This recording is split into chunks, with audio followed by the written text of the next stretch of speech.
आज हम कक्षा 11वीं की छात्राएं आप सभी के समक्ष मनु भंडारी द्वारा लिखित एक नाटक लेकर प्रस्तुत हुए हैं जिसका नाम है रचना।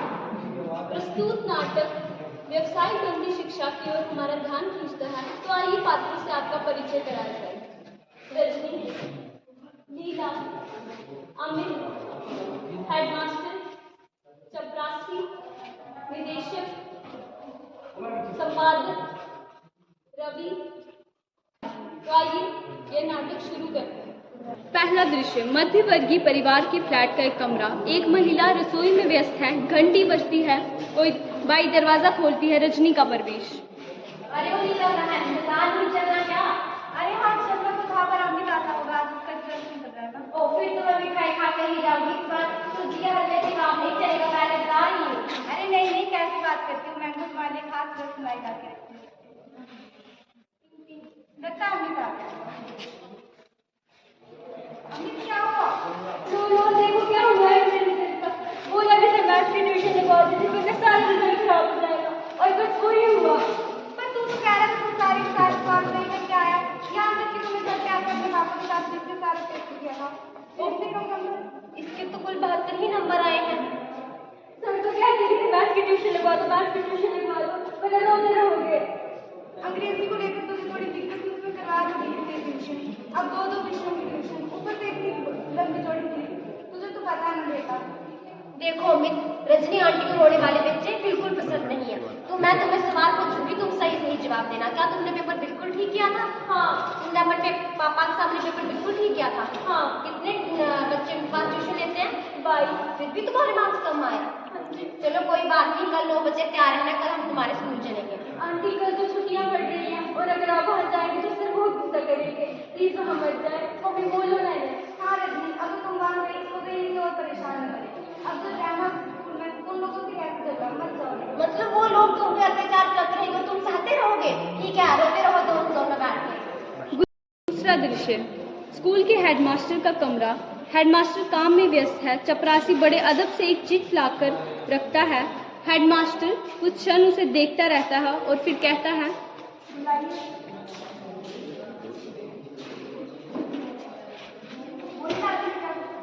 जी मैं अमित के साथ देखिए, मैं 7th क्लास की अमित की अर्ली की मैथ कॉपी देखना चाहती हूँ।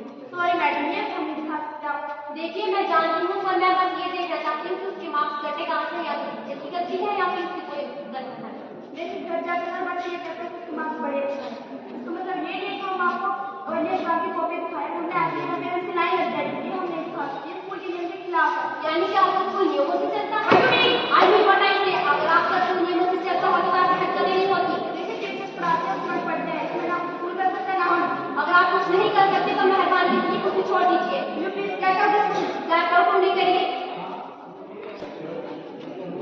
बाहर करिए उन टीचर को जिन्होंने आपकी नॉन नीचे गैर कानूनी काउंटर उठाया। हेडमास्टर गुस्से में स्लिप को फाड़कर फेंक देता है। दृश्य समाप्त। तीसरा दृश्य, रजनी का फ्लैट। शाम का समय, घंटी बजती है। रजनी आकर दरवाजा खोलती है। पति का प्रवेश। बाहर गई थी क्या आज? कहाँ गई थी, तुम्हें कैसे मालूम? फोन किया था, फाइल लाइट सोचा कि फाइल मंगवा दूं। वो फाइल जिसके बारे में मुझे पता ही नहीं हो, तुम मुझ पे चिल्ला रहे हो? अच्छा गई कहाँ थी? अमित के स्कूल गई थी, हेडमास्टर की बोलती बंद करा दी, जवाब दे रही है तो चिल्लाने लगा। अच्छा मास्टर लोग ट्यूशन करते हैं, गंदा करते हैं, तुम्हारा अमित तो नहीं जाता ना स्कूल, अब तुम्हारा बेटा तो स्कूल तो नहीं जाता ना? मेरा बेटा स्कूल नहीं जाता तो क्या अमित के लिए बात नहीं उठानी चाहिए? बाकी बच्चे उनके लिए बात नहीं उठानी चाहिए? तुमने क्या सारी दुनिया का ठेका लेके रखा है? देखो रवि, अब तुम मुझे गुस्सा दिला रहे हो। गलती करने से बड़ा गलती सहने वाला बड़ा होता है। ठेका ले रखा है, दृश्य समाप्त। रजनी डायरेक्टर ऑफ एजुकेशन के ऑफिस के बाहरी कक्ष में प्रतीक्षा कर रही है। एक चपरासी स्टूल पर बैठा है, बार बार घड़ी देखती है। मिलने का समय समाप्त होता जा रहा है। रजनी चपरासी से, और कितना समय लगेगा? हम क्या बोलेगा? जब क्लास टिक जाएगा, बुलाएगा तभी तो ले जाएगा, हमारा साथ बहुत टिक जाता है। अरे एक की तो शर्मा तक के बजा गया। अरे कैसे हो, कैसे हो जितनी आप तो देखते बुला रहे ना। जी स्लिप आपकी चपाती की जेब में पड़ी हो, शायद 2-4 दिन की उसकी जेब में ही पड़ी है। क्या कह रही है? ये तो मुझे समझाना पड़ेगा। मैं आपको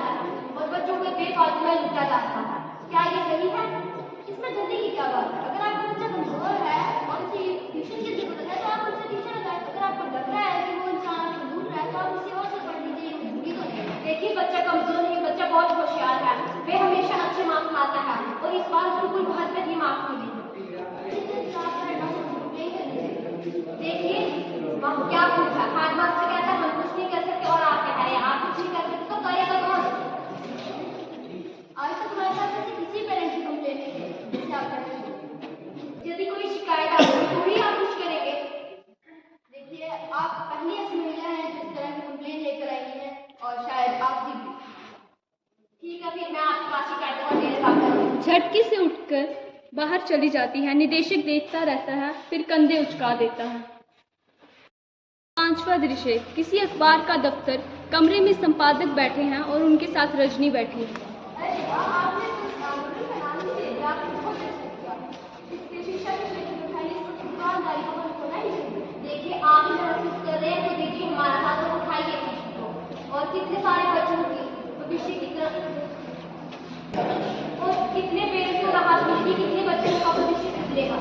जी हम समझ गए आपका सारा। तो ठीक है, फिर लिखिए, वहाँ लिखिए और लगातार लिखिए। आप चिंता मत कीजिए, इसलिए आपने अपने साथ ही पाएंगे। हमने अमित के बारे में सारी बातें नोट कर ली है। हमें एक अच्छा सा तैयार करके आपकी सारी बातें फ्लैश करवा। एक बात और, 25 तारीख को हमने पेरेंट्स मीटिंग रखी है, उसके साथ राइटर के साथ उसकी भी सूचना दे दीजिएगा। जी ठीक है, ये हुई ना बात। दृश्य समाप्त। 6वां दृश्य, मीटिंग का स्थान। बड़ी संख्या में लोग आ रहे हैं। लोग खुश हैं और लोग जोश में हैं। हॉल भरा है। एक और प्रेस वाले बैठे हैं। अब मंच पर से उठकर रजनी माइक पर आती है। भाइयों और बहनों, इतनी बड़ी संख्या में आपकी उपस्थिति और आपका जोश ही बता रहा है कि अब हमारी मंजिल दूर नहीं है। इन 2 महीनों में लोगों से मिलने पर इस समस्या का कई पहलू हमारे सामने आए। कुछ अभी आप लोगों ने भी ये सुना, ये भी सामने आया कि बहुत से बच्चों के लिए ट्यूशन जरूरी भी है। माएँ इस लायक नहीं होती कि अपने बच्चों को पढ़ा सके और पिता जैसे वे घर हैं और किसी काम में जरा भी मदद नहीं करते, बच्चों को भी नहीं पढ़ाते। तब कमजोर बच्चों के लिए ट्यूशन जरूरी है। जानते हैं, जब टीचर्स की ओर से ये एक प्रतिनिधि ने आकर बताया कि कई प्राइवेट स्कूलों में तो उन्हें इतनी कम तनख्वाह मिलती है कि ट्यूशन ना करें तो उनका गुजारा नहीं। कई जगह तो ऐसा भी है कि कम तनख्वाह देकर जायदाद पर दस्तखत करवाए जाते हैं। ऐसे टीचर से मेरा अनुरोध है कि वह संगठित होकर एक आंदोलन चलाएं और इस अन्याय का पर्दाफाश करें। इसलिए अब हम अपनी समस्या से जुड़ी सारी बातों को नजर में रखते हुए कीबोर्ड के सामने ये प्रस्ताव रखेंगे कि वह ऐसा नियम बनाए कि कोई भी टीचर अपने ही स्कूल में छात्रों को ट्यूशन ना करे। ऐसी स्थिति में बच्चों के साथ जो जबरदस्ती करना, उनके नंबर काटने की गंदी हरकत अपने आप से बंद हो जाएगी। साथ ही ये भी हो कि इस नियम को तोड़ने वाले टीचर के खिलाफ सख्त से सख्त कार्रवाई की जाएगी। अब आप लोग अपनी राय दीजिए। सारा हॉल अप्रूव्ड की आवाज़ों और तालियों से गड़गड़ाहट से गूंज उठता। 7वां दृश्य, रजनी का फ्लैट। सवेरे का समय। कमरे में पति अखबार पढ़ रहा है। पहला पृष्ठ पलटते ही रजनी की तस्वीर दिखाई देती है। जल्दी जल्दी पढ़ता है, फिर एकदम चिल्लाता है, अरे रजनी सुनो तो, बोर्ड का प्रस्ताव सबमिट करो। कर लिया? ओह, तो सुन लिया गया हमारा प्रस्ताव। I am proud of I am proud of you. देखा, मैंने कहा था ना, अगर डट कर रहे तो ऐसी कौन सी मुसीबत है जिससे सावधान नहीं कर सकते। अमित दौड़कर हाथ से रसमलाई खिलाने आता है, पर रजनी उसे ही खिला देती है। सब हंसते हैं। हंसी के साथ ही धीरे धीरे दृश्य समाप्त हो जाता है।